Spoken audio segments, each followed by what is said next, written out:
Hola y bienvenidos a la cuarta sesión del curso de Bioestadística de Maestría. Vamos a continuar con el temario y vamos a ampliar nuestros conocimientos desde la comparación, tanto paramétrica como no paramétrica, de una y dos muestras a la comparación de tres o más grupos. Vamos a empezar con la parte paramétrica y en otro tema veremos el análisis correspondiente por vía no paramétrica. Bien, recapitulemos. Hasta ahora lo que hemos visto es, permítanme, simplemente esta parte del análisis, la comparación de uno y dos grupos independientes y dos grupos relacionados tanto por vía paramétrica como no paramétrica. Vamos ahora a ampliar al resto de esta zona del esquema para extender a tres o más grupos. Vamos allá. Bien, es lógico que después de aprender cómo usar la TDStudent para comparar dos grupos independientes, nos planteemos y cómo debemos analizar un experimento en el que tenemos tres o más grupos que han sido estudiados a la vez. La primera aproximación, es decir, vamos a utilizar test de TDStudent para muestras independientes 2 a 2. ¿Cuál es el problema? El problema es la tasa de error de nuestro experimento o el problema de la urna. Supongamos que tenemos una urna opaca en la que hay 19 bolas amarillas y una bola roja. La probabilidad al extraer una sola bola de la urna de sacar la bola roja es, por lo tanto, 1 entre 20, un 5%. Si realizamos un único test de hipótesis, la probabilidad de error tipo 1 de rechazar indebidamente la hipótesis nula la hemos fijado en un 5%. ¿Qué ocurre si en vez de extraer una sola bola y mirar el color, lo que hacemos es extraer una bola, anotar el color, devolverla a la urna, mezclar, realizar otra extracción, anotar el color de la bola y así sucesivamente? ¿Cuál es ahora la probabilidad de extraer al menos una vez la bola roja? Volviendo al ejemplo de la TDStudent, ¿cuál es la probabilidad de rechazar indebidamente al menos una de las hipótesis nulas? ¿Cuál es el verdadero error tipo 1 cuando realizamos varias extracciones? Pues ya no es 5%, sino que es superior a medida que aumenta el número de comparaciones, a medida que aumenta el número de extracciones. La probabilidad de extraer al menos una vez la bola roja, de rechazar indebidamente una hipótesis nula, va a ir aumentando con el número de comparaciones, de manera que se sitúa muy por encima del 5%, el máximo error admisible.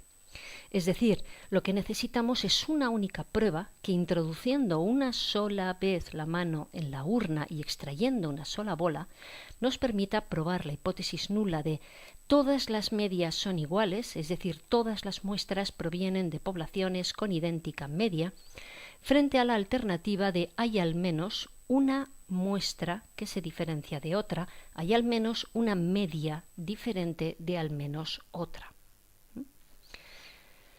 Vamos a ver el ejemplo muy sencillo de estudiamos los niveles de hemoglobina en 4 grupos de sujetos. Aquí, si solamente hubiésemos tenido sujetos con obesidad, sobrepeso versus normal, habríamos hecho una TDStudent de 2 muestras independientes, o si hubiésemos tenido solamente grupo normal contra grupo desnutrición.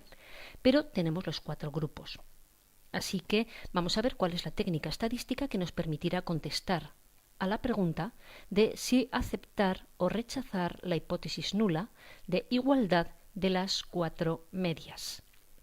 De una manera un poco sorprendente, la técnica responde a las siglas de ANOVA o análisis de la varianza, aunque es una técnica que compara medias. ¿En qué se basa? Nos vamos a saltar toda la matemática e intentar una explicación intuitiva y sencilla, simplemente para comprender el concepto de qué es una ANOVA, qué es una tabla de ANOVA y cómo se interpreta. Si nos fijamos en los 8×4, 32 datos que tenemos, si los juntásemos en una única muestra de tamaño 32, tendríamos una única media y calcularíamos una única varianza. Esto sería la varianza del total de nuestros datos sin tener en cuenta de qué grupo vienen. Recordemos que una varianza es el cociente entre una cantidad que se llama suma de cuadrados y un denominador que equivale al número de datos menos 1 que hay aquí, que se llaman grados de libertad. Es decir, una varianza es el cociente entre una suma de cuadrados y unos grados de libertad. Por lo tanto, la varianza total tendrá en el numerador una suma de cuadrados total, que será la suma de cada uno de los 32 datos menos la media global elevado al cuadrado y dividido entre 32 menos 1, 31. Si ahora nos fijamos que los datos provienen de 4 muestras, podemos estudiar varianzas a distintos niveles. Si nos fijamos dentro de cada grupo, podríamos calcular la varianza muestral de cada uno de los 4 grupos y obtener 4 varianzas, cada una con sus correspondientes grados de libertad, que serían tamaño muestral menos 1, 8 menos 1, 7. Es decir, terminaríamos con 4 varianzas muestrales, cada una con 7 grados de libertad. Si las promediamos de la misma manera que hace la t-student de 2 muestras independientes, obtiene un único estimador de la varianza promediando las varianzas muestrales de cada grupo, obtendríamos una varianza que se habría calculado dentro de cada grupo o intragrupos y que a su vez sería el cociente entre una suma de cuadrados, la suma de cuadrados de cada una de estas 4 varianzas dividido por los grados de libertad intra, los grados de libertad aportados por la primera muestra más la segunda, la tercera y la cuarta. Entre esta varianza de aquí, la varianza total, que no tiene en cuenta el origen de los datos, sino que los agrupa en una única muestra, y este nivel de aquí, podemos calcular una nueva varianza. Si nos fijamos, tenemos 4 muestras. Cada una de ellas tiene su propia media muestral. Si la hipótesis nula es cierta, esperamos que esas 4 medias sean parecidas pero no idénticas, porque la misma fluctuación aleatoria que hace que 8 datos de una muestra no sean idénticos hará que si yo extraigo 4 muestras de la misma población no obtenga exactamente el mismo valor en las medias, sino que serán ligeramente diferentes. Y de hecho, vimos en su momento al hablar de la distribución muestral de medias que podíamos calcular la varianza de esas medias y equivalía a la varianza poblacional partida por n, el cuadrado del error estándar de la media, que era la desviación típica partido por la raíz del tamaño muestral. Es decir, incluso si la hipótesis nula es cierta, las 4 medias tendrán pequeñas fluctuaciones aleatorias proporcionales a la varianza de cada una de las muestras. Por lo tanto, a partir de la distancia entre las medias, yo puedo obtener una última estimación de una varianza, que es sumar cada media menos la media total al cuadrado dividido por el número de medias menos 1. A esto se le llama la varianza intergrupos. Suma de cuadrados intergrupos partido de los grados de libertad intergrupos, que serán 3, número de grupos menos 1. Se puede demostrar que esta varianza se puede particionar, es decir, que la suma de cuadrados total se puede separar en la suma de cuadrados intergrupos más la suma de cuadrados intragrupos, y que los grados de libertad totales, los denominadores de cada varianza, se pueden también dividir. Los grados de libertad totales, que eran 32 datos menos 1, 31, se particionan en los grados de libertad intergrupos, número de grupos menos 1, más los grados de libertad intragrupos, que eran los que aportaba cada muestra. 8 menos 1, 7, 7 por 4, 28. 31 igual a 3 más 28. Es decir, si la hipótesis nula es cierta, yo tengo 2 estimaciones de la varianza poblacional. A partir de la varianza de las medias puedo obtener una estimación de la varianza poblacional que vamos a llamar varianza intergrupos, y a partir de la varianza de cada una de las muestras, promediándolas, obtendré una varianza intragrupos. Y si la hipótesis nula es cierta, estas 2 varianzas deberían ser similares, por lo tanto yo obtendré un cociente que se llama un estadístico F, porque sigue una distribución llamada F de Fisher-Snedecor, que debería valer 1. Pero esto, como hemos dicho antes, solo será correcto si la variación de los grupos de las medias es comparable, es proporcional a la varianza común de todos los datos, si la hipótesis nula es cierta. Por el contrario, si al menos uno de los grupos es muy distinto del resto y está muy alejado, entonces la varianza intergrupos aumentará muchísimo y el cociente F ya no será 1, sino que será muy superior. ¿Cómo se presentan los resultados? Da lo mismo el programa de estadística que usemos, se presenta lo que se llama una tabla de análisis de la varianza, en la que presentamos la partición de la varianza total, de la variabilidad total, en las siguientes fuentes. Por un lado tenemos la varianza total, cuando yo agrupo todos los datos en una única muestra, que está formada por un numerador, un sum of squares, una suma de cuadrados, y unos grados de libertad. Su cociente me devuelve una varianza. Pero a su vez esta varianza total, su numerador y su denominador se pueden particionar, de acuerdo a esta regla, en suma de cuadrados intergrupos, numerador de la varianza entre las medias, y suma de cuadrados intragrupos, numerador de la varianza intragrupos. Los grados de libertad son, en este caso, número de grupos menos 1, tengo 4 grupos menos 1, 3, y los grados de libertad intergrupos son los grados de libertad aportados por cada una de las muestras. Tenemos 4 muestras de tamaño 8, por lo tanto, los grados de libertad intragrupos son 7 por 4, 28.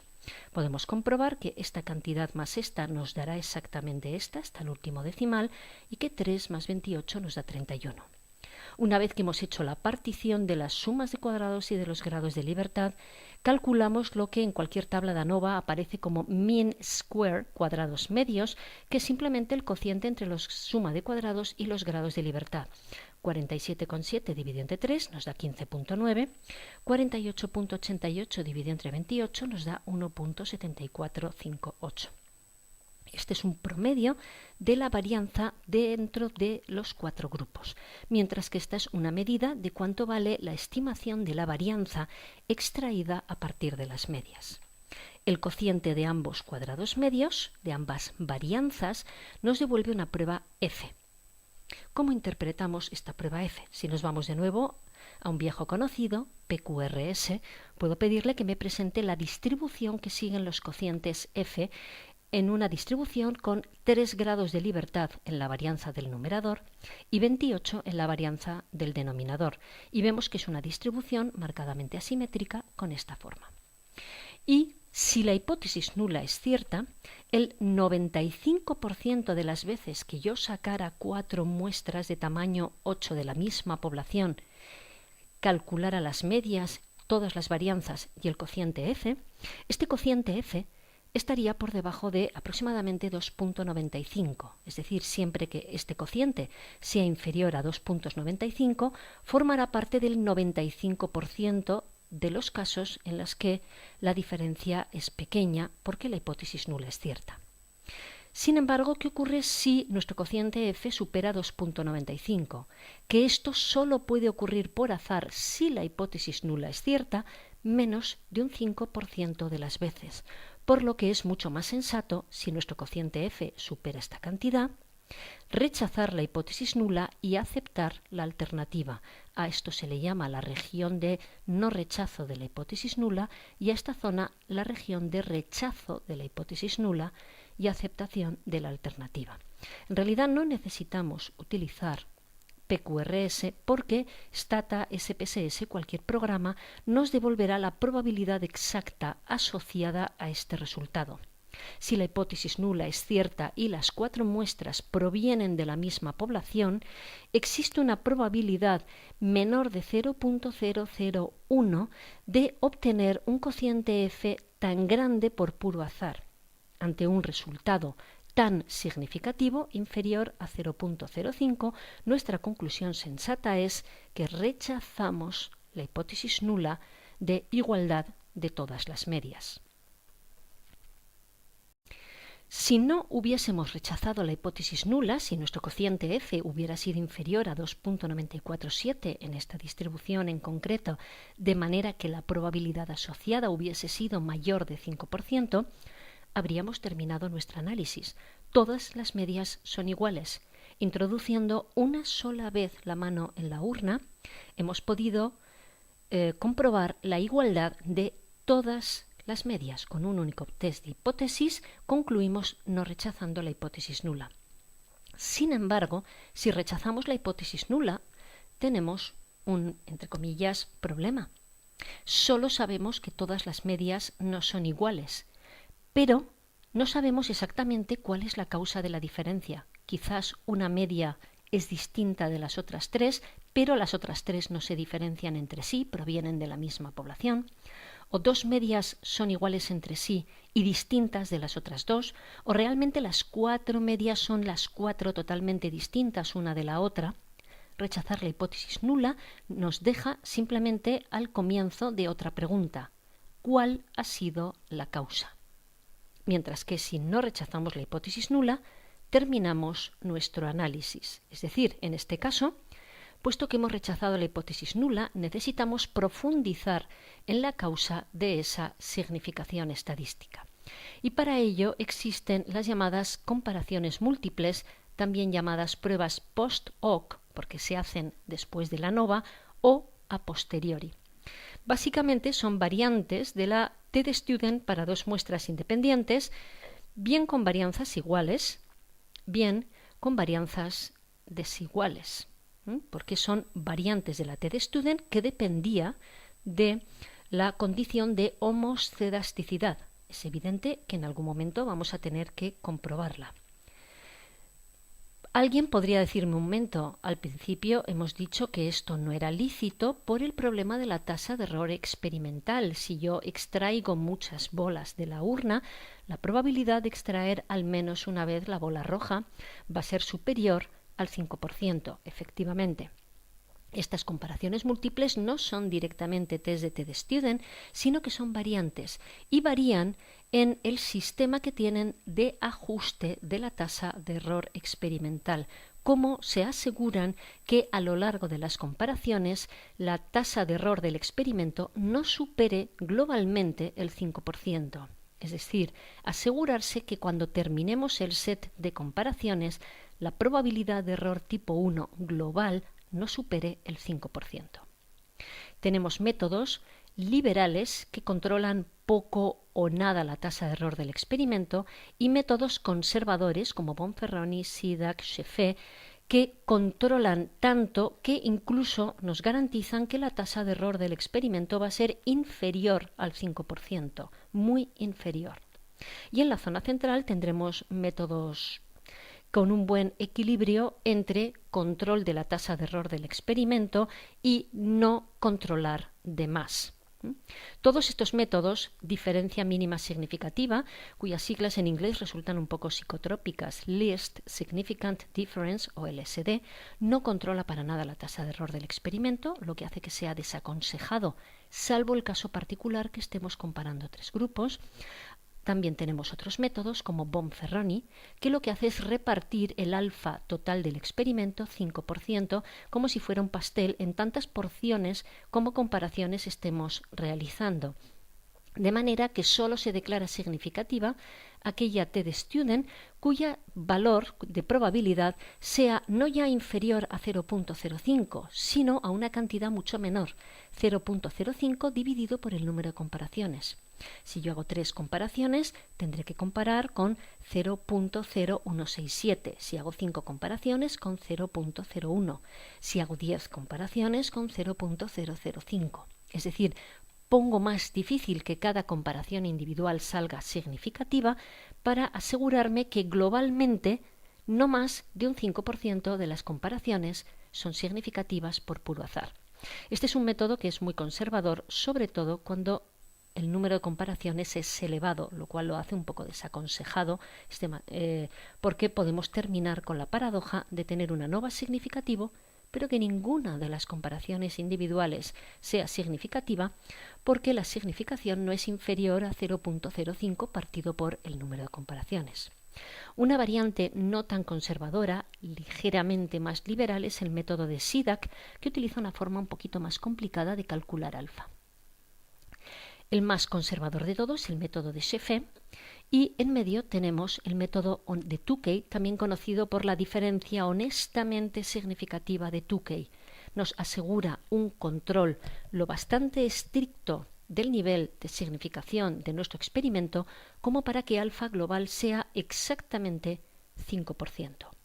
Y luego un método ligeramente más liberal llamado el procedimiento Student-Newman-Keuls, método SNK o simplemente procedimiento Newman-Keuls, depende de los paquetes de software, aparecerá con un nombre u otro. Todos estos métodos tienen en común que penalizan alfa, la significación, para esta fórmula que requiere varianzas iguales. Luego, solo son adecuados cuando tengamos varianzas homogéneas.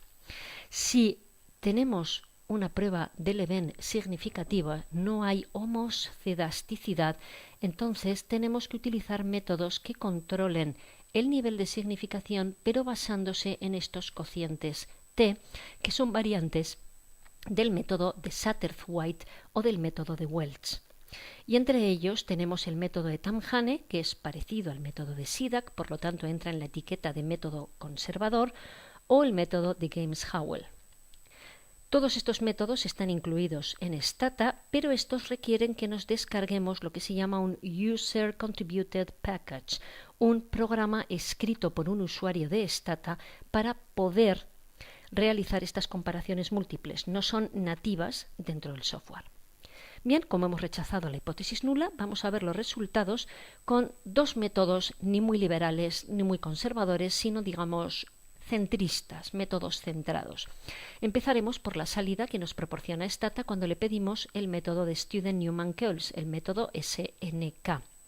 En primer lugar, si le pedimos el Groups y Sort, nos presentará una tabla en la que nos ordena de menor a mayor las medias. Desgraciadamente pierde las etiquetas, así que nos tenemos que acordar que esto era desnutrición severa, desnutrición leve, normal, sobrepeso y obesidad, es decir, vemos que la hemoglobina en los sujetos con desnutrición severa es la más baja y va subiendo hasta los sujetos con estado nutricional normal y obesidad.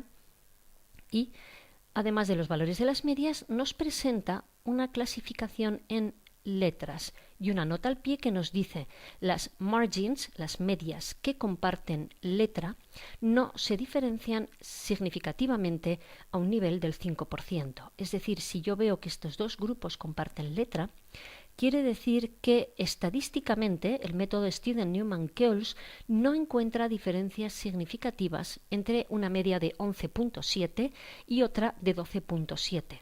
Existe una diferencia, pero no podemos descartar el azar como causante. Si miramos aquí abajo en la tabla, buscamos la comparación del grupo 4 contra el grupo 3, encontramos que efectivamente, como la significación del método SNK es mayor de 0.05, no podemos considerar estas dos medias diferentes y por ello comparten letra. Después vemos que este grupo de aquí no comparte letra con los otros dos. Podemos afirmar que 11.7 es distinto de 14.3 y 12.7 es distinto de 14.3. Comprobémoslo. Es la comparación del grupo 4 con el 2 y del 3 con el 2. 4 versus 2, significativo. Por lo tanto, efectivamente, 4 y 2 no pueden compartir letra, no son iguales. Y 3 versus 2 también es significativo. Si seguimos avanzando en la tabla de grupos, encontramos que los grupos 2 y 1, medias de 14.3 y 14.8, comparten una letra, no se diferencian entre ellas. Vamos a comprobarlo. Grupo 2 y grupo 1, aquí está la comparación, es claramente no significativa.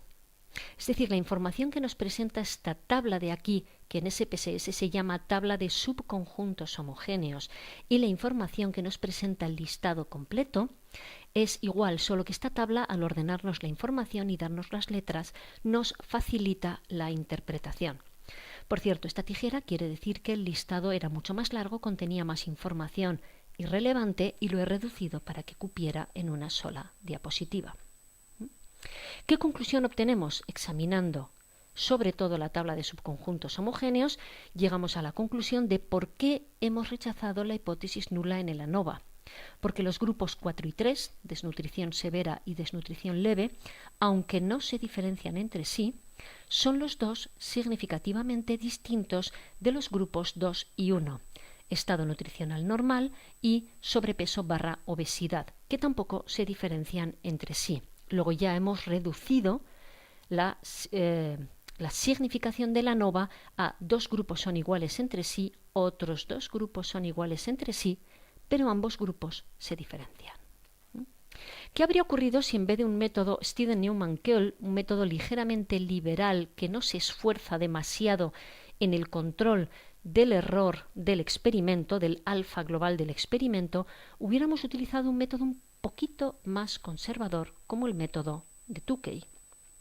Vemos que si pido Tukey, la tabla aparentemente es similar, tengo unas significaciones que no son idénticas a las anteriores, voy a retroceder, por ejemplo esta, antes era 0.025 y ahora es 0.108. ¿Qué consecuencias tiene que el grupo 3 y el 2 ahora no se diferencien entre sí? Que la clasificación en letras es más compleja. Tenemos lo que se llama una solución solapada, una solución intransitiva. El grupo 4 y el grupo 3 no se diferencian.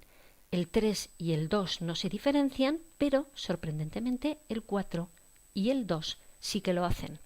Es decir, estadísticamente, 11.7 y 12.7 no alcanzan significación estadística. 12.7 y 14.3 tampoco alcanzan significación estadística, pero la diferencia entre 11.7 y 14.3, que es mayor, grupo 4 contra grupo 2, sí que alcanza significación estadística. Luego tengo una solución menos nítida. 4 es igual a 3, 3 es igual a 2, pero 4 y 2 no son iguales. 3 es igual a 2, 2 es igual a 1, pero 3 y 1 no son iguales. Vuelve a ocurrir que el 3 contra el 1, perdón, aquí sí que hay diferencias, pero el 3 contra el 2 hemos visto que no lo es. Luego tengo una solución totalmente solapada. ¿Qué está ocurriendo? Bien, aunque en principio el método de Tukey es el método honesto que mejor nos garantiza el control del error tipo 1, del alfa global de nuestro experimento y lo controla al 5%, cuando el tamaño muestral es algo reducido, tenemos falta de potencia estadística, porque nos estamos basando en una t-de-student que en el denominador va a tener 1 partido por n1 más 1 partido por n2. Si los tamaños muestrales son pequeños, el denominador es grande y la t-de-student es un poquito baja. Y por eso, en estas condiciones, el test de Tukey, debido a la falta de tamaño muestral, no nos está devolviendo una solución tan limpia, tan bonita como el método Newman-Keul, que es un poco más liberal. Alguien podría pensar, entonces es mejor escoger siempre métodos liberales. No necesariamente. Si queremos estar absolutamente seguros de que lo que sale significativo realmente es significativo, tenemos que preocuparnos por un buen control del error tipo 1, que no haya resultados significativos que sean falsos. Si por el contrario lo que nos preocupa es que salga algo no significativo indebidamente, falta de potencia estadística, entonces buscaremos un método liberal que a costa de no controlar muy bien el falso positivo, nos dé un buen control del falso negativo.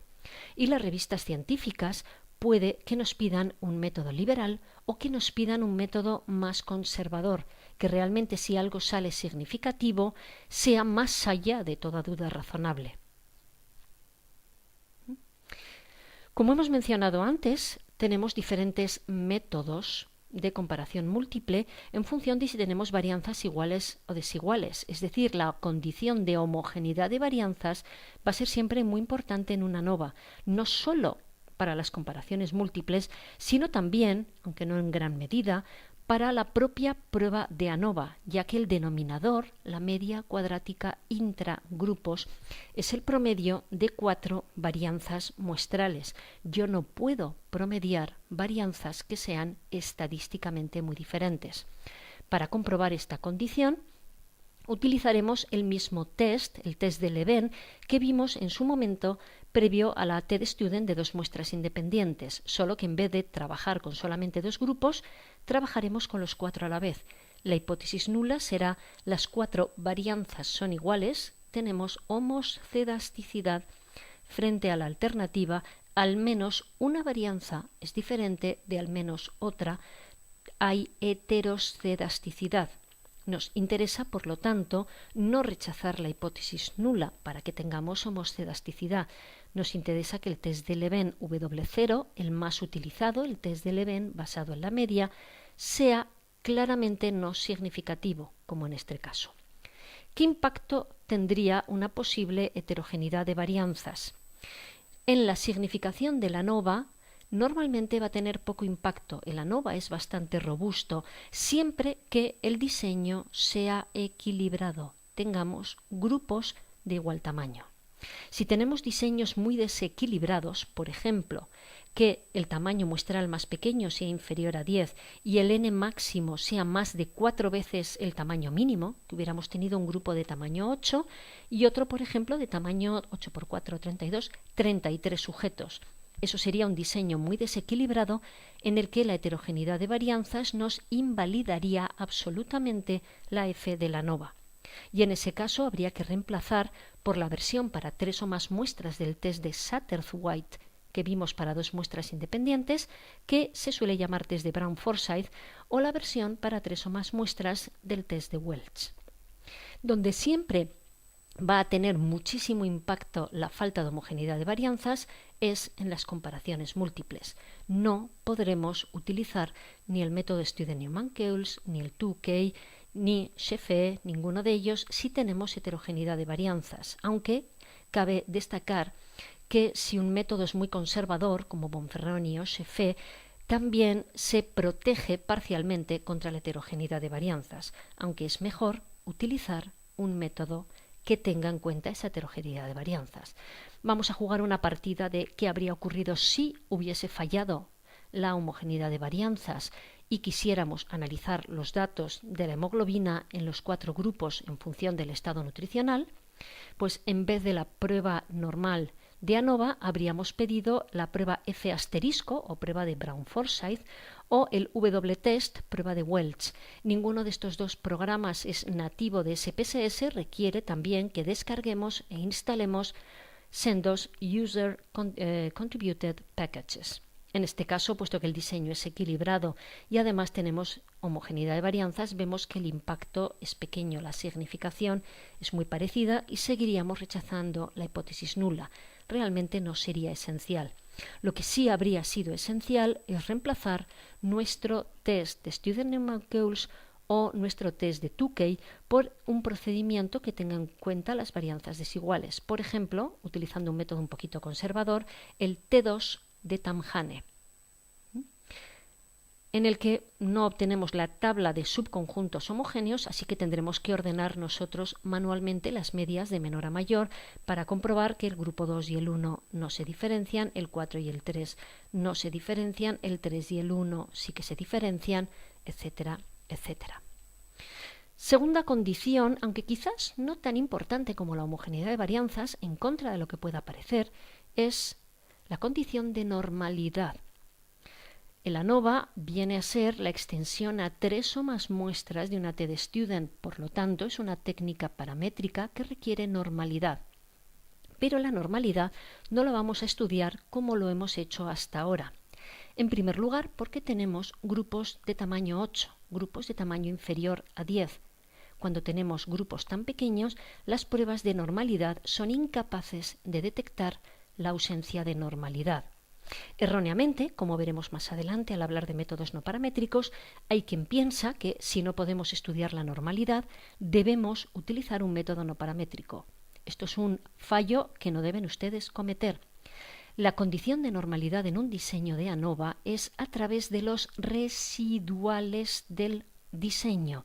¿Qué son los residuales? Supongamos que yo tengo que mis 4 medias son realmente muy diferentes la una de la otra.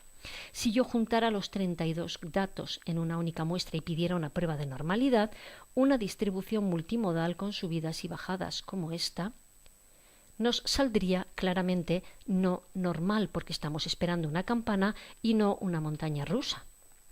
Sin embargo, si a los datos de cada una de las muestras yo le resto la media de su muestra, me quedaré con la desviación, el residual, el error de predicción dentro de cada grupo, la distancia aleatoria a la que cada dato está de la media de su grupo. La mitad de los datos serán negativos, la mitad de los datos serán positivos. Luego esta nueva variable residuales dentro del grupo número 1 tendrá una media de 0. Yo le habré hecho un cambio de escala lineal. Si al segundo grupo le resto la media de su segundo grupo, obtendré nuevamente 8 residuales cuya media será 0 porque les he hecho un cambio de escala lineal, es decir, tendré que el segundo grupo se me superpone con el primero y así sucesivamente con el tercero y con el cuarto. ¿Qué conseguiré? Una nueva variable, vamos a llamarla x' o epsilon, se suele llamar, o res, que tiene media 0 y desviación típica, un promedio de la desviación típica de los grupos. Sobre estos 32 datos de una distribución unimodal con media en 0, sí que puedo hacer un test de normalidad. Vamos a verlo. ¿Cómo se hace con Stata? Con Stata es muy fácil. Después de hacer el ANOVA, le pedimos una nueva variable con el comando predict. Le decimos que queremos una nueva variable que se llama resid y que contiene los residuals del modelo. Evidentemente, esto es lo que se llama un comando post-estimation en Stata. Solo se puede ejecutar cuando previamente hemos hecho una ANOVA y Stata tiene en memoria el modelo de ANOVA que acabamos de ejecutar. Sabe cuáles son las medias de cada grupo que tiene que sustraer a los datos para obtener la nueva variable. Si ejecutamos este comando sin haber hecho una ANOVA, nos devolverá un mensaje de error. Una vez que tenemos la variable resid, pedimos una prueba de Shapiro-Wilk sobre esos 32 datos que vemos que tienen una mediana cercana a 0. Sobre esta única muestra tamaño 32 podemos hacer una prueba de normalidad potente que nos dice que las desviaciones respecto a las medias de los respectivos grupos siguen una distribución normal. Esta es la verdadera y correcta manera de estudiar la normalidad en un diseño de ANOVA. La ANOVA no requiere, como incluso he visto en algunos libros, que los datos dentro de cada grupo sigan una distribución normal. Requiere que los residuales, las desviaciones dentro de cada grupo respecto a la media, sigan en su conjunto una distribución normal. También podemos pedir, si queremos, la prueba de D'Agostino-Pearson con sus componentes de asimetría. Los residuales no son asimétricos, no tienen ni exceso ni defecto en la curtosis, son mesocúrticos, y la prueba combinada de asimetría y curtosis, la prueba de D'Agostino-Pearson, es claramente no significativa. Y si además queremos una imagen visual del comportamiento de los residuales, pediremos un gráfico de caja en el cual vemos que no hay outliers, la mediana está más o menos en el centro de la caja, indicando distribución simétrica, los bigotes no son ni indebidamente cortos ni indebidamente largos. Nada sugiere en estos datos un fallo en la normalidad. Curiosamente, vemos que para poder estudiar la normalidad tenemos que esperar a haber hecho el ANOVA. La estudiamos también, digamos, a posteriori. Hasta que no tenemos en memoria el modelo de ANOVA, no podemos pedir la nueva variable con los residuales y estudiar la normalidad. Es el final de nuestro análisis. Recapitulando, ¿qué hemos visto? Que cuando tenemos grupos independientes, 3 o más grupos, nos da lo mismo 3, 4, 5, etc. Después de estudiar la normalidad vía residuales, por lo tanto el análisis es al final, pero nos llevará a decidir si nuestro ANOVA de un criterio era correcto o no y tenemos que buscar un equivalente no paramétrico, que veremos en otro tema. Si el resultado de la ANOVA es no significativo, fin del estudio. Si el resultado es significativo, necesitamos comparaciones múltiples, como el test de Tukey, el test de Bonferroni o el método de la diferencia mínima significativa, Least Significant Difference, restringido al caso de 3 grupos, si tenemos varianzas homogéneas, y test de Tamhane si tenemos varianzas heterogéneas. Vamos ahora a ver qué quiere decir esta pregunta extra de aquí. ¿Qué entendemos por un diseño factorial? Bien, un diseño factorial es un tipo de diseño en el que los sujetos son asignados a grupos que representan todas las posibles combinaciones de todos los niveles de los factores de interés. Una de las primeras conclusiones es que al utilizar varios factores, varias variables de interés al mismo tiempo, podemos reducir el tamaño muestral total, porque en vez de hacer varios experimentos, haremos solamente uno. Los diseños factoriales son útiles cuando se requiere información sobre algún factor, presencia o ausencia de una alteración genética o el uso de un medicamento o no, sobre el que se desea obtener conclusiones con un amplio margen de condiciones. ¿Es esta alteración genética igual de importante en varones que en mujeres? ¿Es este fármaco igual de eficaz en personas jóvenes que en personas mayores? El éxito de estos experimentos factoriales depende, por lo tanto, de la elección de qué factores importantes vamos a estudiar.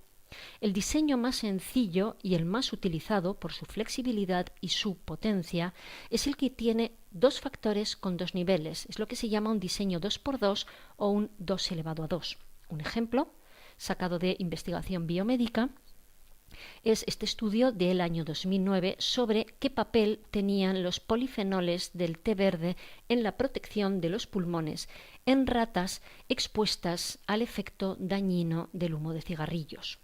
La descripción de los grupos vemos que dice un grupo estuvo expuesto a aire normal, sería este grupo de aquí.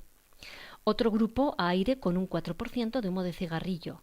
Dice otro grupo, vemos que aquí hay una combinación de factores, a aire normal más té verde, sería este grupo de aquí, y otro grupo a aire con humo de cigarrillos más té verde, es decir, este grupo es no té, no humo de cigarrillo, no té, sí humo de cigarrillo, sí té, no humo de cigarrillo y la combinación de ambos, sí té y sí humo de cigarrillo.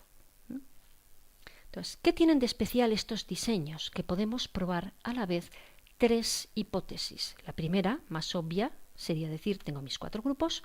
Si yo junto el 1 y el 2 y lo comparo contra el 3 y el 4, podré decir si en general el factor, en este caso sería no té verde versus té verde, provoca alguna diferencia en las ratas. Luego tendríamos una hipótesis relativa al efecto del té verde. Pero si yo reorganizo mis grupos de esta manera y sumo el 1 con el 3 y por otro lado el 2 con el 4 y los enfrento en un test de hipótesis, podré comprobar el aire sin humo de cigarrillo versus aire con humo de cigarrillo. Tendré una segunda hipótesis relativa al efecto del humo de cigarrillo en los pulmones de las ratas.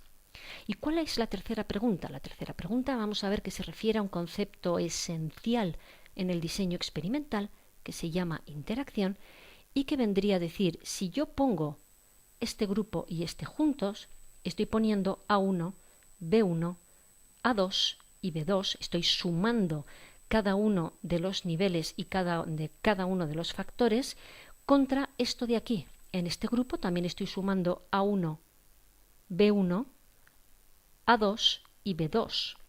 Si al comparar el 1 con el 4 y el 2 con el 3 obtengo diferencias, quiere decir que A1 con B1 no es lo mismo que A1 con B2 y A2 con B1.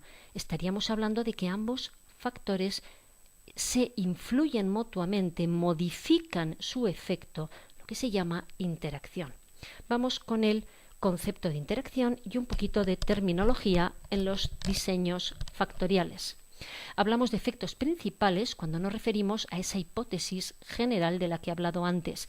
En general, el efecto del té verde contra no dar té verde, o en general, no humo de cigarrillo versus humo de cigarrillo. Sin embargo, cuando examinamos dentro de, por ejemplo, no estoy administrando té verde, la diferencia entre no añadir y sí añadir humo de cigarrillo al aire, estoy hablando de un efecto simple. Dentro del factor T, dentro de cada nivel del factor T, yo examino el efecto del otro factor, el humo de cigarrillo. Y hablamos de interacción, y ahora vamos a verlo gráficamente, cuando las diferencias entre los niveles de un factor, no dar T y sí dar T, por ejemplo, dependen en función del valor del segundo factor. La diferencia entre la administración o no de T depende de si el aire tiene humo de cigarrillo o no. Para poder decir en general, para poder concluir acerca de los efectos principales, necesitamos que no haya interacción. Podemos pensar entonces que un diseño con interacción es malo. No, porque como vamos a ver, la interacción es una información per se que muchas veces es interesante. Vamos a tratar de visualizar este concepto de interacción. Si nos fijamos en esta imagen, esto es lo que se llama un profile plot o gráfico de perfiles, que tiene un eje categórico en el cual las dos categorías se corresponden a los niveles de un factor. El eje Y es cuantitativo, aquí estaríamos poniendo las medias de cada grupo y vamos a hacer líneas distintas correspondientes a los niveles del segundo factor. Esto sería, por ejemplo, no humo de cigarrillo versus humo de cigarrillo en ausencia y en presencia de té verde. Decimos que no hay interacción cuando la diferencia que hay entre A1 y A2 en presencia de B1 es exactamente de la misma magnitud que en presencia de B2. El desnivel, la pendiente de esta recta, es idéntica. Al pasar de A1 a A2 en B1, tengo un ascenso, un aumento, que es idéntico al que observo al pasar de A1 a A2 en presencia de B2. Cuando las líneas no son paralelas y estas dos flechas no son de la misma altura, hablamos de interacción. Y dentro de interacción podemos tener de dos tipos. La interacción positiva o sinergia, que es cuando la presencia de un determinado factor potencia, multiplica la diferencia, es decir, cuando yo paso de A1 a A2 en presencia de B1, observo un efecto, pero en presencia de B2, por ejemplo, en presencia de humo de cigarrillo, se me multiplicaría el efecto. Este efecto es muchísimo más grande que este otro, las líneas dejan de ser paralelas, aunque se conserva el sentido. Aquí había un efecto, aquí ocurre en el mismo sentido, pero mayor. Hablamos de interacción negativa o interferencia cuando las líneas se cruzan o muestran diferente tendencia. Por ejemplo, al pasar de A1 a A2 en presencia de B1, yo observo un descenso, mientras que al pasar de A1 a A2 en presencia de B2 observo un aumento. Es decir, aquí solo hay un cambio en la intensidad del efecto, aquí se observa un cambio en el sentido del efecto. ¿Por qué decimos que solo podemos concluir de efectos principales en ausencia de interacción? Porque si trazamos la línea naranja que nos vendría a decir el efecto promedio de A1 sería esta media más esta media partido por 2, estaría aquí. Y el efecto de A2 es esta media más esta media dividido por 2, estaría aquí. Vemos que esta línea es perfectamente paralela con las otras dos. Si yo miro el desnivel que hay en general de A1 a A2, vemos que es idéntico al que hay dentro del grupo B1 y dentro del grupo B2. Puedo decir en general el efecto de A2 es aumentar la media cuando lo comparo con A1. Y este efecto es idéntico en presencia de B1 o en presencia de B2. ¿Qué es lo que ocurre si yo trato de hacer esto mismo cuando hay interacción positiva? Que el promedio de A1 y A2 aquí son dos medias muy parecidas. Este promedio representa correctamente lo que ocurre, pero aquí es el promedio de una media muy baja y una media muy alta, que nos da una media intermedia. El efecto en general, ¿qué es lo que observamos? Que está sobreestimando esta flecha de aquí. Es más grande el desnivel que hay de aquí a aquí que el que hay de aquí a aquí. Por lo tanto, el efecto promedio me sobreestima lo que ocurre en presencia de B1, pero este desnivel es mucho más pequeño que el que hay aquí. Es decir, me subestima el efecto que hay aquí. Yo no puedo decir que la media de 0 y 1.000.000 es 500.000. No tiene sentido, este efecto promedio no me resume correctamente la diferencia entre A1 y A2. Sobreestima el efecto en estas condiciones y lo subestima aquí. Y en este caso, en la interacción negativa, simplemente no tendría ningún sentido, porque diríamos, en general, no está ocurriendo nada. El promedio de un aumento y una disminución se convierte en un cambio de cero, pero no tiene sentido decir, no hay ninguna diferencia entre A1 y A2. Sí que la hay, depende. En presencia de B1, A2 es más pequeño que A1, pero en presencia de B2 el efecto se da la vuelta. Vemos que en estas condiciones no tiene sentido decir en general qué diferencia hay entre A1 y A2. La respuesta es depende. ¿Qué haremos en esas condiciones? Hablar de los efectos simples. No puedo decir en general, pero puedo decir que dentro de B1 hay este pequeño efecto. Pero dentro del grupo B2 hay un efecto mucho más grande. O, en el caso de la interacción negativa, dentro de B1 el efecto es un descenso, pero dentro de B2 el efecto es un aumento. Es decir, cada una de estas líneas representa un efecto simple, mientras que la línea naranja representa los efectos principales. Vamos a ver a continuación el análisis de un diseño factorial 2×2. En este enunciado puede no parecerlo a primera vista, pero tenemos dos factores. Por un lado, tenemos el factor A, que vamos a llamar nivel de proteína, formado por los valores 1 igual a alta, 2 igual a baja, y el factor B, que sería el origen, el tipo de proteína, B1 animal, B2 vegetal. Por lo tanto, vamos a plantear el siguiente trío de hipótesis. Una relativa a la interacción, que como hemos mencionado antes, se debe estudiar en primera posición y que va a determinar cómo contestemos a la segunda y tercera hipótesis, que es una relativa al efecto de los niveles de la proteína, alta versus baja, y otra relativa al tipo de proteína. El análisis estadístico con Stata nos permite ver qué está pasando con estos datos. Por un lado, si pedimos que nos haga una tabla con los dos factores y aquí tenemos las medias, debajo las desviaciones típicas, lo primero que nos llama la atención es que parece haber una cierta heterogeneidad en el efecto del tipo de proteína en función del nivel de esta. Si tenemos una dieta con bajo nivel de proteína, entonces con la proteína animal la ganancia de peso de los animales 78.2 es inferior a la ganancia observada cuando la proteína es vegetal, 84. Sin embargo, cuando la proteína está a nivel alto, los resultados se invierten. La ganancia de peso con proteína animal, 100, es superior a la que se observa con la proteína vegetal, 85.9. El examen de esta tabla ya nos permite sospechar la existencia de interacción. También podemos aprovechar para echar un vistazo a las desviaciones típicas y ver que son muy parecidas. Así que cuando estudiemos la condición de homogeneidad de varianzas, la homoscedasticidad, lo más probable es que encontremos que esa condición se cumple. Bien, vamos con el análisis. Con Stata el comando es ANOVA y esto nos indica que queremos estudiar un diseño factorial completo, la influencia que sobre la ganancia de peso tienen estos dos factores, nivel, fuente y además la interacción entre ambas. Esto se traduce en una tabla en la que vamos a tener varias fuentes de variación y varias pruebas F.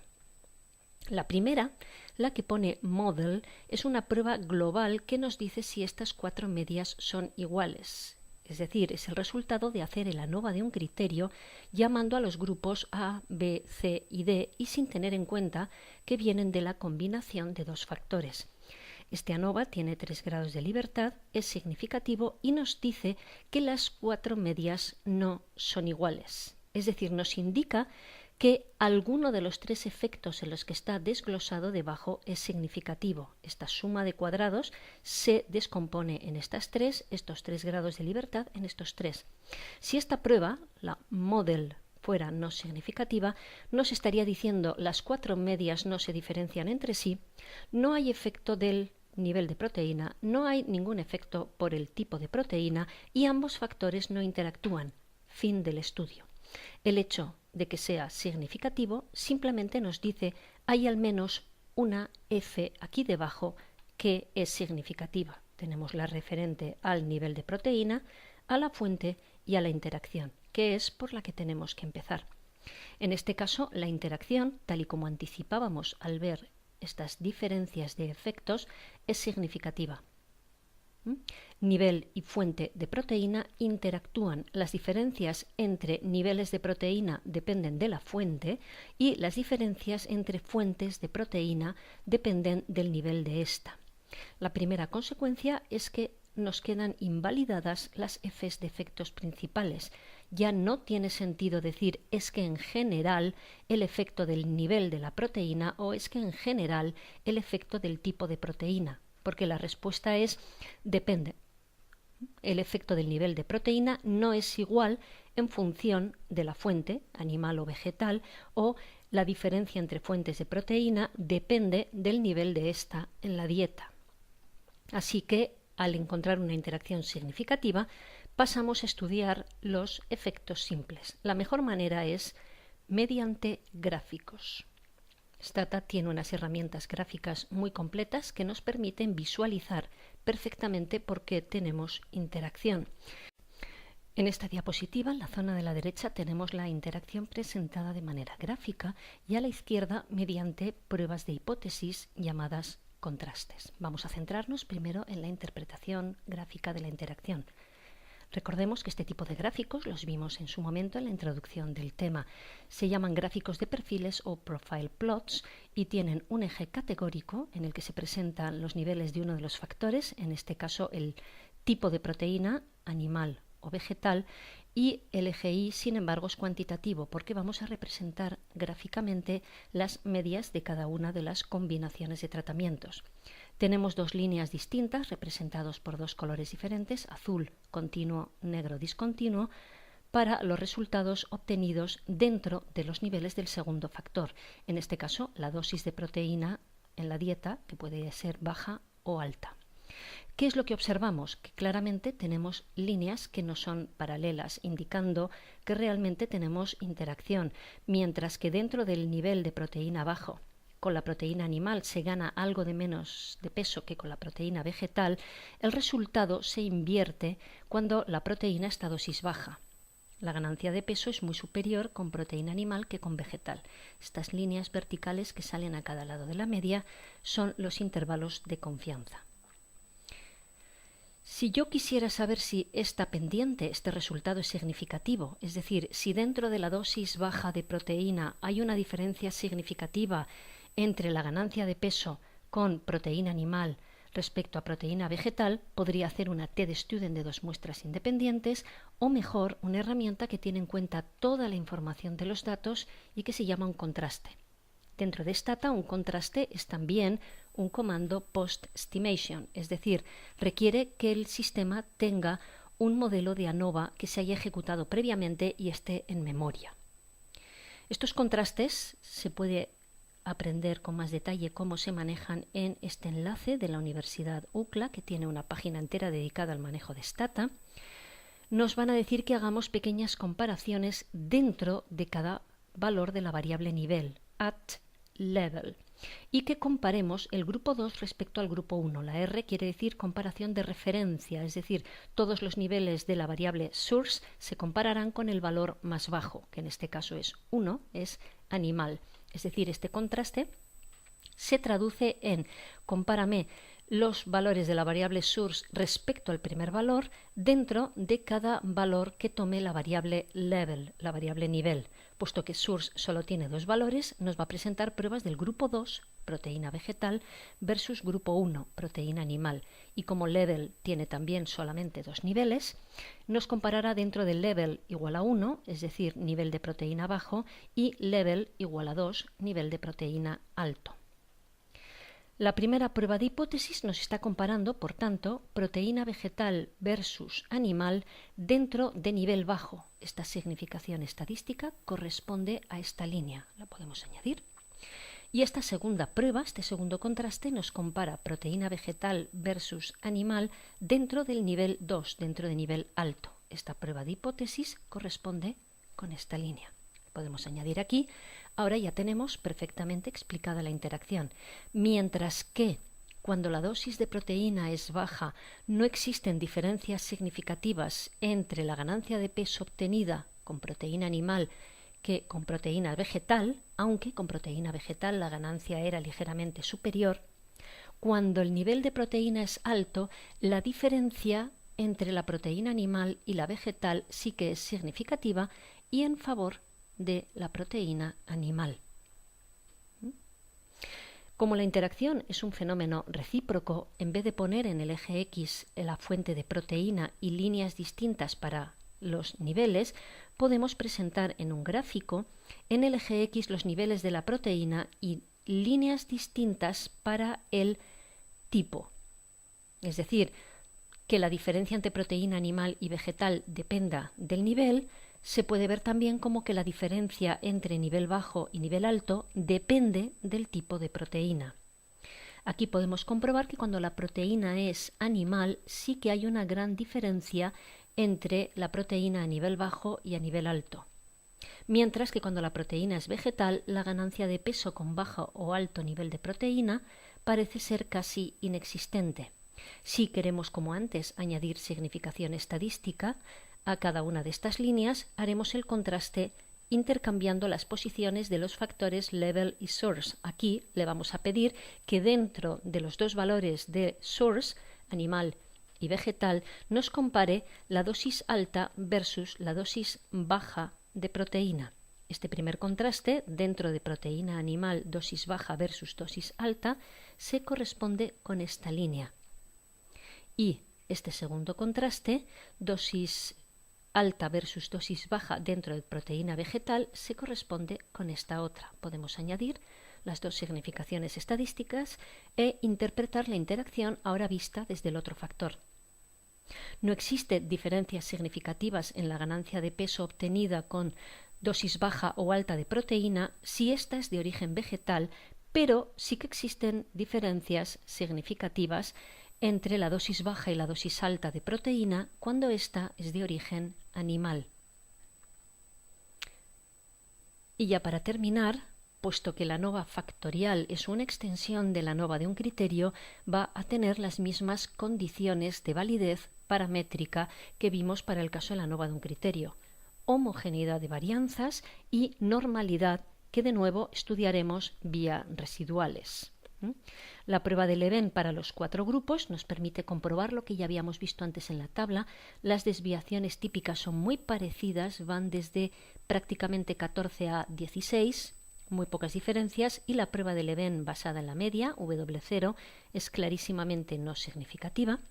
Y la prueba de normalidad requiere que primero utilicemos el comando post-estimation predict para generar una nueva variable llamada resid, con los residuales, la diferencia de cada dato respecto a la media de su grupo, residuales sobre los que podemos hacer una única prueba de normalidad muy potente. Tenemos los 40 datos, no hay diferencias significativas. Recordemos que la hipótesis nula de una prueba de Shapiro-Wilk es que los datos no se desvían de una distribución normal, por lo tanto un resultado no significativo nos indica que nada se opone a que los datos siguen una distribución normal. Si queremos estar más seguros, podemos añadir una prueba de D'Agostino-Pearson junto con sus componentes, asimetría y kurtosis, que nos indican que tampoco se observan fallos en asimetría, kurtosis o ambos combinados. Los datos siguen una distribución normal y finalmente siempre una imagen gráfica mediante un boxplot que nos muestra que no hay outliers y que efectivamente no parece haber ni asimetría ni kurtosis exageradas. Volviendo al esquema que hemos estado utilizando durante todas las clases, vemos que estamos completando ya parcialmente toda esta zona de abajo, el análisis de datos cuantitativos o como mínimo ordinales cuando la pregunta es diferencias. Ya vimos en su momento el análisis de uno o dos grupos independientes, tanto por vía paramétrica como no paramétrica, el análisis de dos muestras relacionadas tanto por vía paramétrica como no paramétrica. En la sesión de hoy hemos visto qué ocurre cuando tenemos de momento 3 o más grupos independientes, el análisis solo por vía paramétrica, el análisis por no paramétrica lo veremos la semana que viene. Del diseño más sencillo es el ANOVA de un criterio. Ahora hemos terminado de ver también por vía paramétrica el diseño factorial, cuando todos los tratamientos consisten en la combinación de 2 o más factores a 2 o más niveles. Y para terminar la sesión de hoy nos queda por ver por vía paramétrica los diseños de muestras relacionadas cuando involucran a 3 o más grupos, el Randomized Block Design, diseño de bloques al azar, y los diseños de medidas repetidas. Los diseños de K-muestras relacionadas pueden surgir como extensión del diseño de 2 muestras pareadas que vimos en su momento, que podía corresponder a autoemparejamiento de observaciones, cuando físicamente los mismos sujetos son estudiados antes y después de un tratamiento, o bien se prueban colirios en el ojo izquierdo y en el ojo derecho. También pueden surgir por extensión a 3 o más muestras de diseños de muestras natural o artificialmente emparejadas, cuando tenemos estructura natural que nos empareja las observaciones, como animales hermanos de la misma camada u observaciones que emparejamos artificialmente a priori atendiendo a criterios que nos interesan. Mientras que en el caso particular de dos medidas, muestras pareadas, el análisis estadístico de estas dos situaciones era idéntico, una t-student de muestras relacionadas, vamos a ver ahora que no es igual en el caso de tres o más muestras. El análisis de medidas repetidas requiere un tipo de análisis, una ANOVA especial, y el diseño de bloques al azar, otro tipo de ANOVA. En ambos casos, aproximaciones erróneas pero todavía utilizadas por falta de conocimientos son utilizar el ANOVA de un criterio, es decir, ignorar absolutamente el emparejamiento y tratar los datos como independientes. Como vamos a ver dentro de poco, esto conduce a sesgo hacia el nulo, a que obtengamos resultados no significativos indebidamente. Cuanto más potente es el emparejamiento, más pérdida de potencia hay si lo ignoramos y hacemos el ANOVA de un criterio. Un segundo enfoque defectuoso es tener en cuenta el emparejamiento, pero realizar test de t-student 2 a 2 para muestras pareadas. Volvemos al problema de que aumenta de manera importante la tasa de error del experimento, la probabilidad de que al menos una de las comparaciones que efectuemos sea significativa por puro azar. Como en el caso de la ANOVA de un criterio, lo que necesitamos es un único test que permita probar la hipótesis nula de estas muestras relacionadas provienen de poblaciones con idéntica media, todas las medias son iguales, frente a la alternativa hay al menos una media que se diferencia de otra. Como he dicho antes, si se trata de un diseño de medidas repetidas, físicamente los mismos sujetos son utilizados de manera repetida, el análisis será una ANOVA especial llamado Repeated Measures ANOVA. Mientras que si se trata de un diseño de bloques al azar, observaciones natural o artificialmente emparejadas, entonces haremos una variante de la ANOVA de dos factores que hemos visto antes en el diseño factorial, pero en el que uno de los factores recibirá la consideración de factor fijo, controlado por el investigador, y el otro aleatorio. Vamos a ver ahora qué quiere decir factor fijo y factor aleatorio. Veamos un ejemplo. Tenemos un experimento que hemos repetido 6 veces en el tiempo utilizando diferentes camadas de animales. Y dentro de cada camada teníamos 3 animales que son asignados aleatoriamente a uno de 3 tratamientos de interés. Hay un grupo control negativo, el fármaco a dosis baja y el mismo fármaco a dosis alta. Y la variable que medimos es el nivel de apoptosis. Si examinamos rápidamente los datos, vemos, por ejemplo, que en la camada número 1, por circunstancias desconocidas, factores genéticos posiblemente, los niveles de apoptosis son en general más bajos que en la camada número 4, es decir, observamos que existe una cierta heterogeneidad dentro de cada una de las camadas. Decimos que el fármaco es un factor fijo porque es el verdadero objetivo del estudio, está controlado por el investigador y los niveles que lo componen no han sido escogidos al azar, sino que son los de interés, las dosis exactas de un fármaco que interesa estudiar o las dietas, si estuviéramos haciendo un estudio de eficacia de diferentes intervenciones nutricionales. Si por algún motivo tuviéramos que repetir el estudio, se utilizarían los mismos niveles, los mismos valores para la variable tratamiento, control, la misma dosis baja, la misma dosis alta. Sin embargo, las camadas son un factor aleatorio, es decir, son una fuente de ruido de naturaleza desconocida que realmente no nos interesa investigar, sino solamente controlar, y que a veces surgen, como en este caso, de la división de nuestro experimento en mini experimentos, 6 camadas sucesivas, 6 réplicas de nuestro estudio.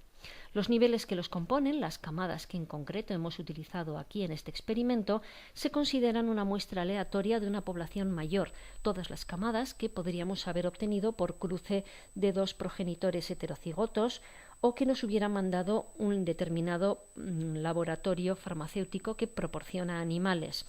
Si se repite el estudio, las mismas camadas no se van a utilizar. De hecho, estos animales posiblemente han sido sacrificados, es imposible volver a utilizarlos. Y además no nos interesa saber cuál es la causa de que la camada número 1 nos haya dado unos niveles de apoptosis más bajos que la camada número 4.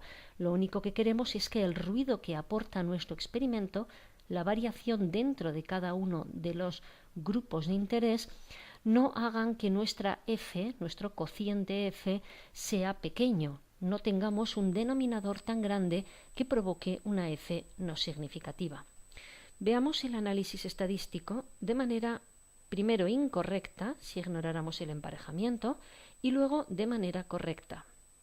Si ignoramos que los animales provienen de 6 camadas y los tratamos como 18 réplicas absolutamente independientes, haríamos simplemente una ANOVA de un criterio, en el que vemos que la influencia que la variable tratamiento tiene sobre la apoptosis. Examinaríamos la diferencia entre la media de los 3 tratamientos, teniendo en cuenta el ruido aleatorio que hay dentro de cada grupo. Cuando lo hacemos de esta manera, observamos que la f es muy pequeña, 1.88, y el resultado es no significativo, es decir, el análisis estadístico nos induciría a no rechazar la hipótesis nula y decir que no existen diferencias entre los 3 tratamientos. El fármaco no tiene efecto cuando se compara con el control, ni a dosis baja ni a dosis alta. Sin embargo, hay que recordar que estos datos no son 18 observaciones absolutamente independientes, sino que venían en tríos de 6 camadas, y hemos examinado los datos y hemos visto que hay diferencias entre camadas. Luego, parte del denominador de nuestra f, de la media cuadrática residual o intragrupos, es el resultado de la variabilidad aleatoria de nuestro experimento más toda la heterogeneidad que han aportado las camadas. Si repetimos el análisis informando a Stata que queremos ver los efectos sobre la apoptosis de los tratamientos, pero teniendo en cuenta que los datos provienen de diferentes camadas que son heterogéneas, el análisis ahora cambia. Donde antes teníamos una media cuadrática residual de 8,2 formada por un numerador de suma de cuadrados igual a 123 y un denominador grados de libertad igual a 15, ahora vemos que tenemos 2 filas. Esta variabilidad se ha particionado, se ha descompuesto en 2 fuentes de variación. Por un lado, la parte que podemos atribuir a las camadas, como son 6 camadas, esto se ha llevado 5 grados de libertad, y los otros 10 grados de libertad restantes que corresponden a la variación aleatoria que queda después de descontaminar los datos del efecto de las camadas. Del mismo modo que estos grados de libertad son aditivos, estas sumas de cuadrados también, 110,4 más 12,56 nos da exactamente 123.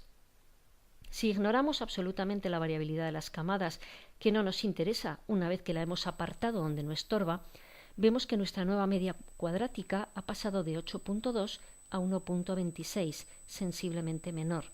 Por lo que la f de tratamientos, que antes era 15,39 dividido entre 8,2, 1,88, pasa ahora a ser 15,39 dividida de 1,26, 12,26, claramente significativa.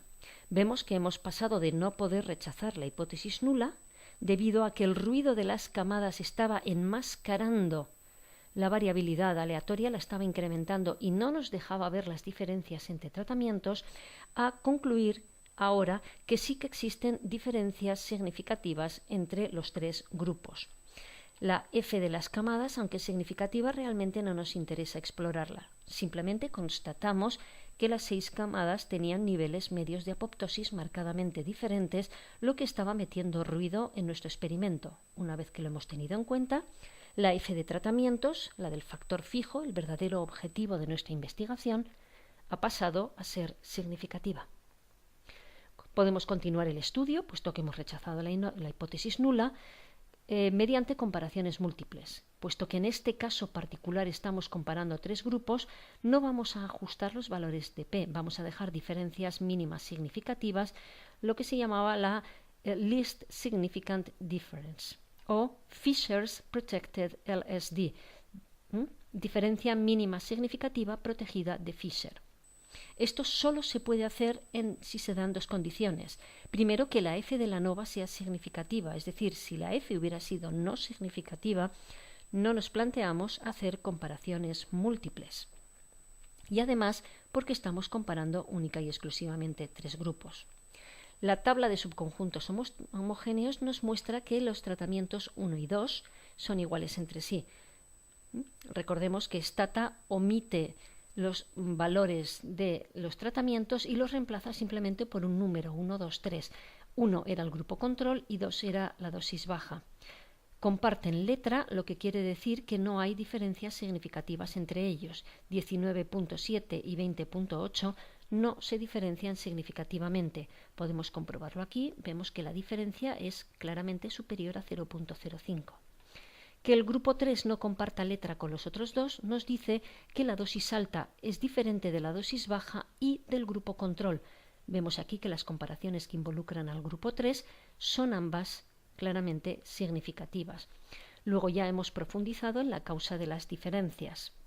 Una vez retirado el ruido aleatorio causado por las camadas, por el factor aleatorio, encontramos que la F de tratamientos es significativa y vemos que la dosis alta aumenta de manera importante la apoptosis, mientras que la dosis baja no se diferencia del control.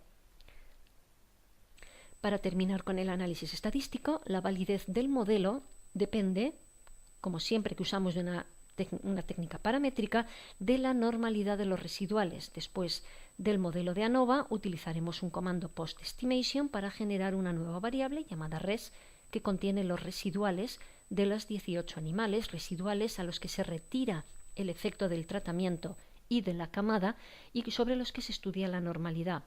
Podemos comprobarlo también visualmente, no hay outliers, no se observan ni fallos importantes en la asimetría ni en la kurtosis. Respecto a la condición de homoscedasticidad, en un diseño de muestras relacionadas en las que al final para cada combinación factor fijo, factor aleatorio, solo tenemos un dato, no se puede estudiar con un método tan sencillo como el test de Leven y recurriremos a una técnica un poco más complicada que se llama el test de Breus-Pagan, pero que prueba la misma hipótesis. Hipótesis nula, la varianza a lo largo de todos los posibles valores observados de la apoptosis es constante, frente a la alternativa, la varianza no es constante, hay heteroscedasticidad. El resultado claramente no significativo nos indica que la condición de homoscedasticidad se cumple. Vamos a ver ahora a continuación un diseño de medidas repetidas y qué diferencia tiene en su análisis. Bien, vamos a estudiar el efecto que determinados inhaladores para el broncoespasmo, la terbutalina, la teofilina, solas o combinadas respecto a un placebo, tienen en el broncoespasmo inducido por ejercicio. Se toma una muestra aleatoria de 21 sujetos y se prueba en orden aleatorio cada uno de los fármacos y medimos el volumen expiratorio forzado a las 2 horas del ejercicio.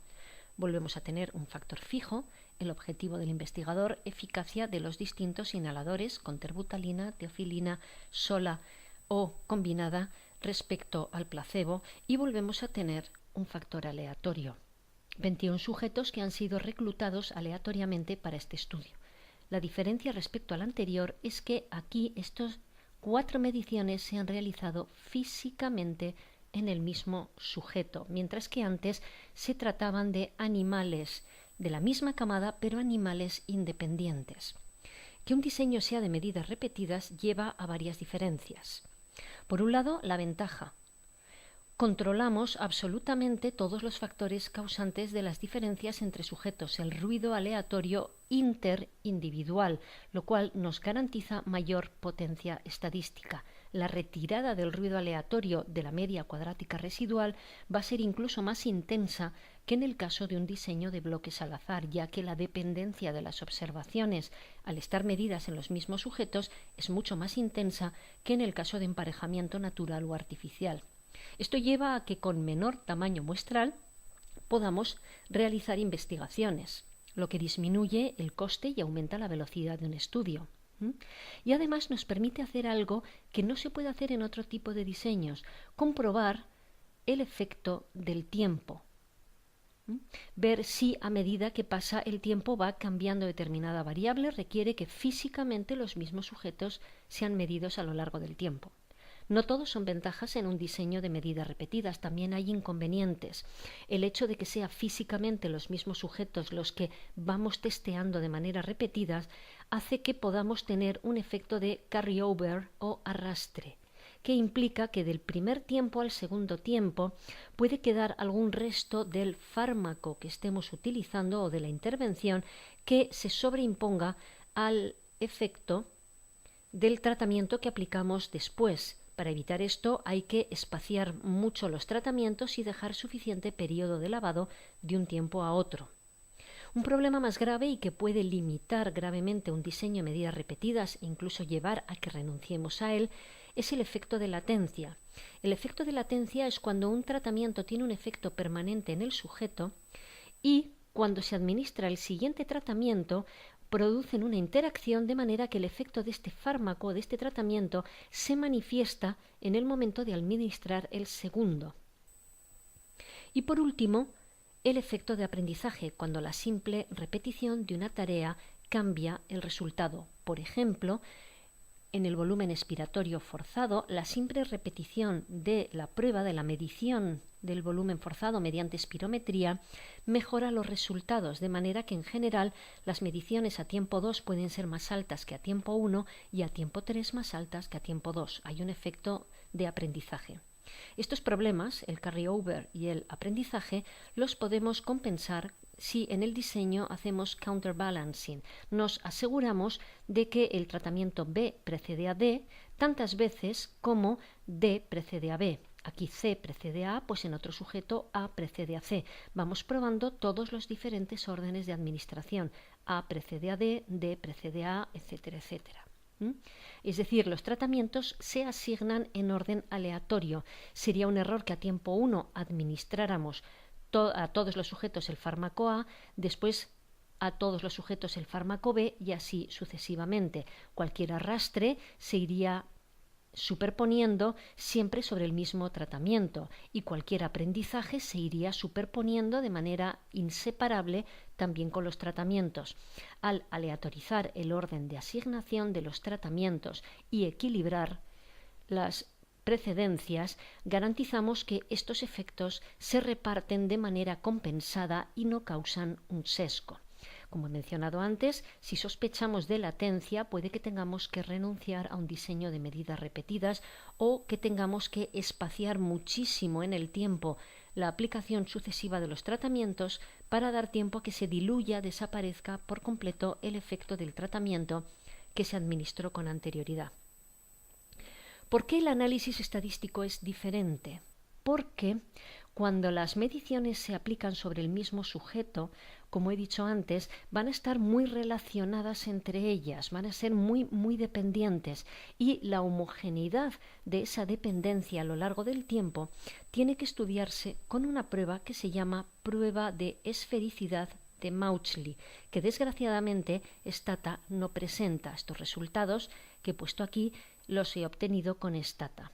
Sin embargo, la prueba de Mauchly, quizás por eso Stata y otros paquetes estadísticos no la incluyen, ha sido muy criticada porque es muy sensible a la falta de normalidad de los datos, es incapaz de detectar fallos en la espericidad, en la homogeneidad a lo largo del tiempo de la interdependencia de las observaciones si el tamaño muestral es bajo, y por el contrario se vuelve excesivamente sensible y da resultados significativos indebidamente cuando el tamaño muestral es muy alto. Así que se ha establecido que más que fijarse en la esfericidad de Mauchly, que en este caso es significativo, indicando un incumplimiento de la esfericidad, conviene simplemente tomar medidas si se sospecha. ¿Cómo se hace? Si nos fijamos en el análisis, cuando le decimos a Stata que tratamientos es una variable repetida a lo largo del tiempo dentro de los sujetos, la primera parte del análisis es similar a la que hemos visto antes para el caso del bloque Salazar. Las diferencias entre tratamientos dan lugar a una media cuadrática.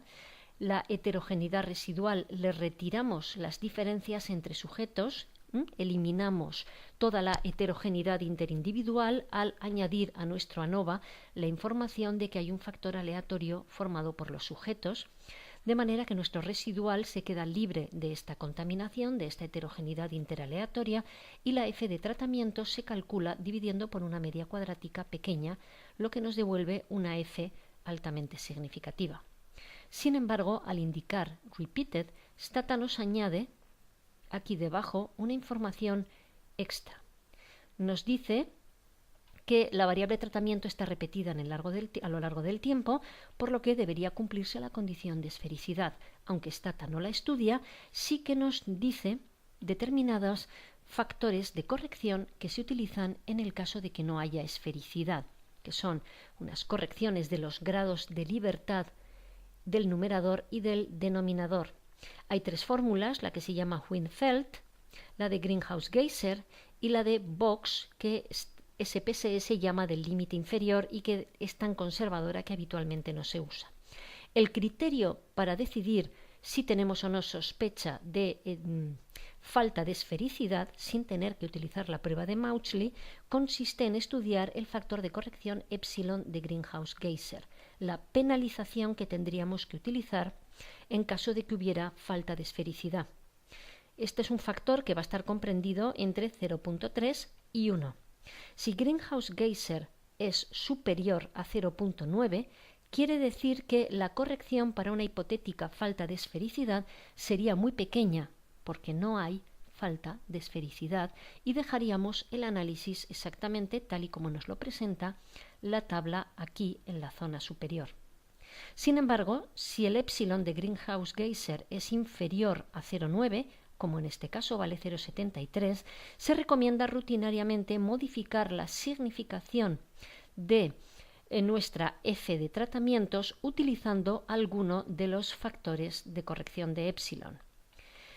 Y la norma ahora es, si epsilon de Greenhouse-Geiser es menor de 0,9 pero es mayor de 0,75, hay que penalizar muy poco. Si utiliza el método de Wien-Feld, penalizaríamos mirando aquí la significación en el factor Wien-Feld.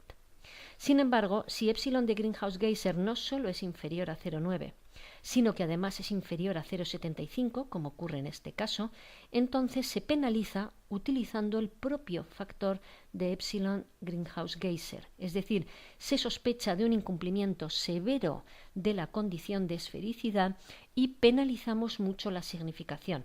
Lo que no se suele utilizar nunca es el epsilon conservador de Box, porque implica una penalización muy grande. En este caso, reemplazaríamos la significación original por la de Greenhouse-Geiser, aunque la verdad es que el resultado es tan significativo que la penalización ocurre por debajo del cuarto decimal y no la vemos, pero en tamaños muestrales menores y en cumplimientos muy extremos, en incumplimientos muy extremos de la condición de esfericidad, entonces la penalización es muy perceptible y la significación cambia mucho. Respecto a la validez del modelo, va a requerir lo mismo que un diseño de bloques al azar, es decir, la única diferencia está que para el factor intrasujetos, el factor repetido dentro de los sujetos, hay que aplicar penalizaciones utilizando alguna de las fórmulas de epsilon si se sospecha de falta de esfericidad, pero el resto del análisis es igual. Normalidad vía residuales utilizando un comando post-estimation, prueba de Shapiro-Wilk, que en este caso sale significativa porque tenemos un par de outliers. Y examinando el gráfico QNorm, el QQ, observamos que la silueta se parece algo a la de una S invertida. Nos está hablando también de un fallo en la curtosis. Los datos son algo leptocúrticos, caja muy estrecha con colas algo más largas de lo normal. Lo que no ocurre es un incumplimiento de la condición de homosedasticidad. La prueba de Breus-Pagan es claramente no significativa. Así que nos queda la duda de la validez del análisis que hemos hecho, ya que la prueba de normalidad es significativa. La semana que viene veremos todos los métodos no paramétricos equivalentes a los diseños de ANOVA que hemos visto en el tema de hoy y veremos cómo analizar estos datos por vía no paramétrica. Hasta la semana que viene.